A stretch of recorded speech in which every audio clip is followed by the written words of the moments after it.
Hi అండి, welcome to our channel.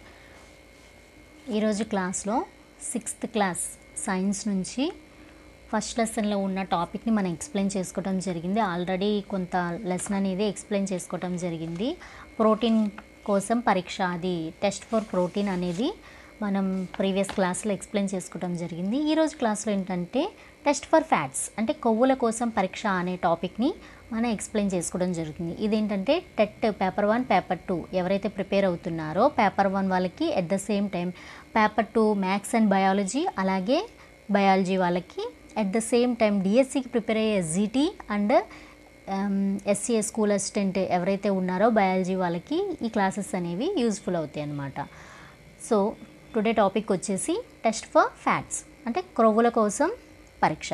ఇక్కడ ఏంటంటే కొంత పరిమాణంలో ఏంటంటే ఒక ఆహార పదార్థాన్ని తీసుకోవాలంట, అంటే చాలా తక్కువ పరిమాణంలో ఒక ఫుడ్ని తీసుకొని దాన్ని ఏం చేయాలి, ఒక కాగితంలో చుట్టేసి బాగా స్మాష్ చేసేయాలన్నమాట. ఎందుకు ఇక్కడ ఏంటంటే ఈ కాగితం అనేది తిన్నగా చేసి దాని తర్వాత గమనించండి ఎందుకు ఇలా స్మాష్ చేయాలంటే ఆ ఫుడ్ అనేది, ఆ ఫుడ్లో ఉన్న ఫ్యాట్స్ ఏవైతే ఉన్నాయో అవి కాగితానికి ఏంటంటే అంటుకుంటుంది కాబట్టి దాన్ని ఆ కాగితంతో సహా ఏం చేయాలి, బాగా నలుపుతూ ఉండాలి, అంటే క్రష్ చేయాలి అని చెప్తున్నారు.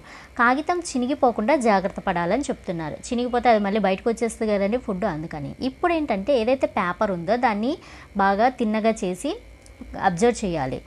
సో కాగితంపై నూనె మరకలు ఉంటాయా? ఎస్, ఖచ్చితంగా ఉంటాయి. ఆ కాగితాన్ని ఏం చేయాలంటే ఏదైనా లైట్ ఏదైతే ఉందో దాని ఎదురుగా పట్టుకోవాలన్నమాట. అప్పుడు మనకి ఏం కనిపిస్తే క్లియర్గా ఈ ఆయిల్ ఏవైతే ఉన్నాయో మరకలు అనేవి మనకి ప్యాచెస్గా కనిపిస్తాయి అన్నమాట. అంటే కొన్నిసార్లు క్లియర్ కనిపిస్తాయి ఈ నూనె మరకలు, కాంతికి అస్పష్టంగా చూడగలమంటే మనం తీసుకునే ఫుడ్ యొక్క అమౌంట్ని బట్టి దాంట్లో ఉండే ఫ్యాట్ క్వాంటిటీ మీద ఆధారపడి ఉంటాం. అయితే కాగితం పైన ఉన్న నూనె మరకలు ఆహారంలో కొవ్వు ఉందని చూపిస్తుంది. ఎస్, సో ఎంతో కొంత నూనె మరకలు ఉంటాయి, అంటే ఆయిల్ ప్యాచెస్ అనేవి ఉంటాయి. అది ఏం మనకు చూపిస్తుంది అంటే కొవ్వు ఉందని చూపిస్తుంది అని చెప్తున్నారు. సో 6th క్లాస్ పిల్లలకి ఏంటంటే ఈ టెస్టులన్నీ కూడా చాలా వాళ్ళ ఏజ్కి తగ్గట్టు ఉంటాయి కాబట్టి ఇలాంటి సింపుల్ టెస్టులు అనేవి ఇవ్వటం జరిగిందనమాట. ఆహార పదార్థాల్లో కొన్నిసార్లు ఏంటంటే కొద్దిగా నీరు ఉండవచ్చు. ఎస్, ఫుడ్ ఐటమ్స్ అంటే ఖచ్చితంగా వాటిలో ఏముంటుంది, ఎంతో కొంత అమౌంట్ వాటర్ అనేది ఖచ్చితంగా ఉంటుందన్నమాట. అందువల్ల ఏంటంటే ఆహార పదార్థాన్ని కాగితంపై రుద్దిన తర్వాత కాగితాన్ని కాసేపు ఏదైనా కూడా ఆరనివ్వాలి. ఏదైతే మనం టెస్ట్ చేస్తున్నామో ఆ టెస్ట్లో ఏంటంటే కొంతసేపు ఈ వాటర్ మొత్తం ఆరేంత వరకు ఏంటంటే ఆ పేపర్ని అలా పెట్టేయాలన్నమాట. ఆహారం నుంచి వచ్చిన నీరు ఏదైతే ఉందో కొద్దిసేపటి తర్వాత అది ఏమైపోతుంది, డ్రై అయిపోతుంది. ఇన్ కేస్ ఇప్పుడు కూడా నూనె మరకలు కనిపించకపోతే ఆహార పదార్థంలో కొవ్వు లేదు. ఒకవేళ ఏదైతే ఫుడ్ ఉందో ఆ ఫుడ్లో ఉన్న వాటర్ అంతా ఎండిపోయినాక, డ్రై అప్ అయిపోయినాక ఆయిల్ మరకలు ఉంటే మనం తీసుకున్న ఏదైతే కొవ్వుల కోసం మనం పరీక్ష చేయడానికి తీసుకున్నామో ఆ ఫుడ్లో ఆ పేపర్ మీద ఆయిల్ మరకలు ఉంటే ఆ ఫుడ్లో కొవ్వు ఉన్నట్టు. ఆ ఆయిల్ మరకలు అనేది లేకపోతే దాంట్లో కొవ్వు అనేది లేదని మనం నిర్ధారించుకోవాలన్నమాట. ఈ పరీక్షలో ఏం జరిగింది? సో దీని ద్వారా ఏంటంటే అన్ని ఆహార పదార్థాల్లో కొవ్వులు, మాంసకృతులు మరియు స్టార్చ్ ఉంటాయా? ఒక ఆహార పదార్థం ఒకటి కంటే ఎక్కువ పోషకాలను కలిగి ఉంటుందా? ఆర్ ఈ పోషకాలు ఏవి లేని ఆహార పదార్థాలు ఏవైనా గుర్తించగలవా? అంటే ఈ పోషకాలు ఏవి లేని ఆహార పదార్థాలు అంటే అన్నిట్లో ఫ్యాట్స్ ఉండవు, అన్నిట్లో ప్రోటీన్స్ ఉండవు, అలాగే అన్నిట్లో ఫ్యాట్స్ ప్రోటీన్స్ కలిసి ఉండవు, ఏదో కొన్ని ఫుడ్ ఐటమ్స్లో తప్పితే. అవునా? అంతే కదా.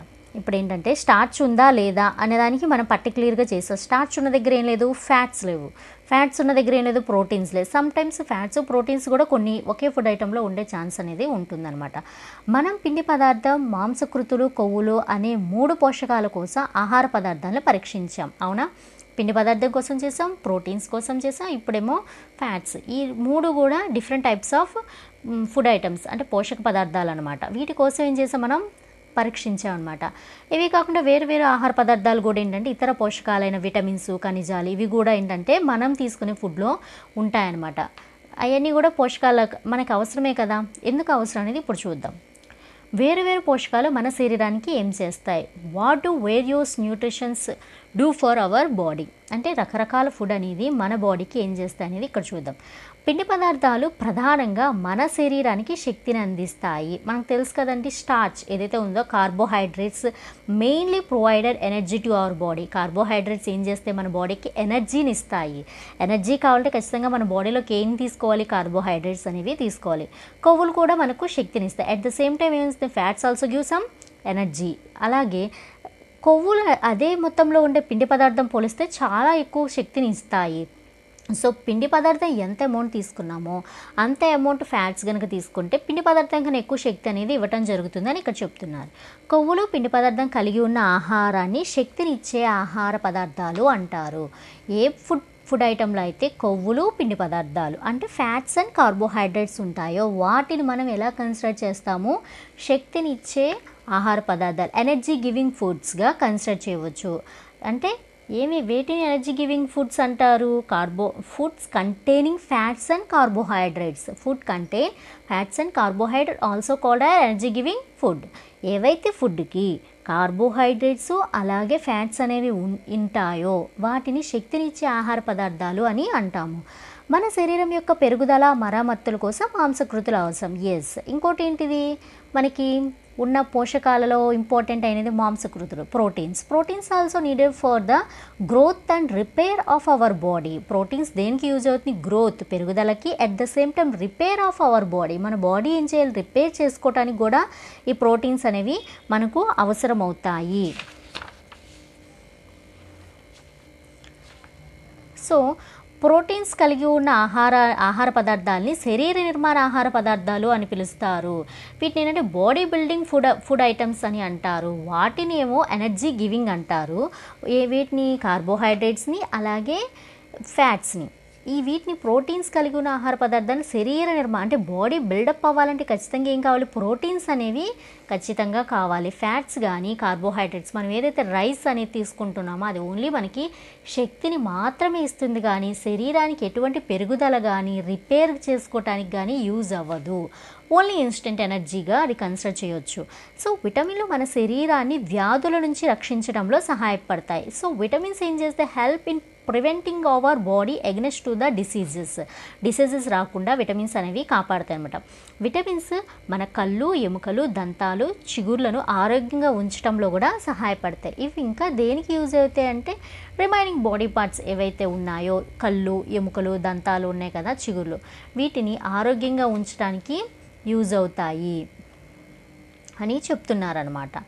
నెక్స్ట్, విటమిన్లు అనేక రకాలుగా ఉండి వేరువేరు పేర్లతో పిలువబడతాయి. ఎస్, విటమిన్లు అనేవి చాలా ఉన్నాయి, కాకపోతే ఇవేంటి వేరువేరు పేర్లతో పిలవటం అనేది జరుగుతుందన్నమాట. వీటిలో కొన్ని vitamin A, C, vitamin D, E, అలాగే విటమిన్ కే అన్నమాట.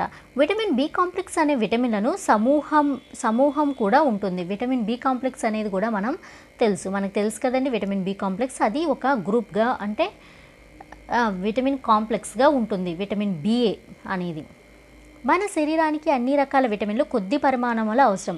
అన్నీ కూడా ఏదో మనకి ఎక్కువగా అవసరం లేదు, అన్నీ కూడా కొంచెం పరిమాణంలోనే మనకు అవసరం అంట. విటమిన్ ఏ అనేది ఏంటో చూద్దాం. ఇక్కడ విటమిన్ ఏ వచ్చేసి మన చర్మం, కళ్ళను ఆరోగ్యంగా ఉంచుతుంది. విటమిన్ ఏ అనేది మన చర్మాన్ని కానీ కళ్ళని కానీ ఆరోగ్యంగా ఉంచుతుంది. అలాగే విటమిన్ సి శరీరంలో అనేక వ్యాధులతో పోరాడటానికి సహాయపడుతుంది. విటమిన్ సి అనేది దేనికి యూజ్ అవుతుంది, అనేక వ్యాధులతో పోరాడటానికి యూజ్ అవుతుంది. డి ఏం చేస్తుంది, శరీరం ఎముకలు, దంతాలు, కాల్షియం ఉపయోగించడంలో యూజ్ అవుతుంది. అంటే విటమిన్ డి హెల్ప్ అంటే అక్కడ ఏం చేస్తుందంటే విటమిన్ డి అనేది మన శరీరంలో ఎముకలు, దంతాలు, కాల్షియంను ఉపయోగించడంలో సహాయం చేస్తుంది. విటమిన్లు సమృద్ధిగా ఉన్న ఆహార పదార్థాల నుంచి ఏంటంటే ఇక్కడ మనకి ఒక టేబులర్ ఫామ్ ఇచ్చారు కదా, అక్కడ వరకు ఆ టేబులర్ ఫామ్లో వాటి గురించి మనం ఒకసారి చూస్తే అర్థమవుతుందన్నమాట. ఖనిజ లవణాలు మన శరీరానికి తక్కువ మోతాదులో అవసరమవుతాయి. ఖనిజ లవణాలు అనేవి ఏంటివి అంటే మినరల్స్ అన్నమాట. అవి మన శరీరంలో చాలా తక్కువ మోతాదులో అవసరమవుతాయి అన్నమాట. శరీరం యొక్క సరైన పెరుగుదలకు అంటే శరీరం కరెక్ట్గా పెరుగుదలకు, మంచి ఆరోగ్య నిర్వహణకి ఏంటంటే ప్రతి ఒక్క ఖనిజ లవణం అవసరమే. వివిధ ఖనిజ లవణాలు లభించే కొన్ని వనరులు చూపబడ్డాయి అన్నమాట. సో ఇక్కడ ఖనిజ లవణాలు ఎక్కడ లభిస్తాయి అనేది మనకి చెప్పడం జరిగింది. చాలా ఆహార పదార్థాలు ఏంటంటే సాధారణంగా ఒకటి కంటే ఎక్కువ పోషకాలు కలిగి ఉంటాయి. అవునా? వివిధ ఖనిజ లవణాలు లభించే వనరులు ఏంటో చూద్దాం. ఇప్పుడు ఏంటంటే ఒక నిర్దిష్ట పోషకం ఏంటంటే పోషకం మిగిలిన వాటికంటే చాలా ఎక్కువ పరిమాణంలో ఉండవచ్చు. ఎగ్జాంపుల్గా వచ్చేసి బియ్యం ఇతర పోషకాల కంటే ఏంటంటే కార్బోహైడ్రేట్స్ ఎక్కువగా కలిగి ఉంటుంది. అవునా? అందువల్ల బియ్యాన్ని కార్బోహైడ్రేట్ సమృద్ధి ఆహార వనరు అని కూడా అంటారు. అలాగే ఈ పోషకాలు ఏం చేస్తారు? ఈ పోషకాలతో పాటు మన శరీరానికి పీచు నీరు అవసరం. అంటే పీచు పదార్థము నీరు కూడా అవసరం. ఎందుకు? ఆహారంలో ఉండే ఈ పీచు పదార్థం ఏదైతే ఉందో రఫేజ్ అని పిలుస్తాం అనమాట. మన ఆహారంలో ఈ పీచు పదార్థం ప్రధానంగా మొక్కల ఉత్పత్తుల నుంచి లభిస్తుంది. ప్రధానంగా దేని నుంచి లభిస్తుందంటే మొక్కల యొక్క ఉత్పత్తుల నుంచి లభిస్తుంది. తృణధాన్యాలు, పప్పులు, బంగాళదుంపలు, అలాగే తాజా ఫ్రూట్స్, కూరగాయలు ఇవన్నీ ఉంటాయి కదా, వాటి నుంచి రఫేజ్ పీచు పదార్థం అనేది ప్రధాన వనరు ఇవన్నీగా కన్సిడర్ చేయొచ్చు. పీచు పదార్థం యొక్క ప్రధాన వనరులు అనమాట ఇవన్నీ. పీచు పదార్థం మన శరీరానికి ఎటువంటి పోషకాలను అందించదు. అది మనకి ఎటువంటి పోషకాలను అయితే అందించదన్నమాట. అయితే పీచు పదార్థం మన శరీరానికి ఎలా ఉంటుంది మరి పోషకాలు అందించినప్పుడు అంటే అది ఆహారంలో అతి ముఖ్యమైన పదార్థం. ఆహారానికి బరువును చేకూరుస్తుందన్నమాట. అది మన శరీరం నుండి జీర్ణం కాని ఆహారాన్ని తొలగించడంలో సహాయపడుతుంది. ఏదైతే అన్డైజెస్టెడ్ ఫుడ్ ఉందో ఆ అన్డైజెస్టెడ్ ఫుడ్ బయటికి పోవాలంటే ఈ పీచు పదార్థం రఫేజ్ అనేది యూజ్ అవుతుంది అని చెప్పడం జరుగుతుంది. ఇక్కడ ఏంటంటే శరీరం అంటే నీరు అనేది మన శరీరానికి ఆహారం నుండి పోషకాలను గ్రహించడంలో సహాయపడుతుంది అని చెప్తున్నారు.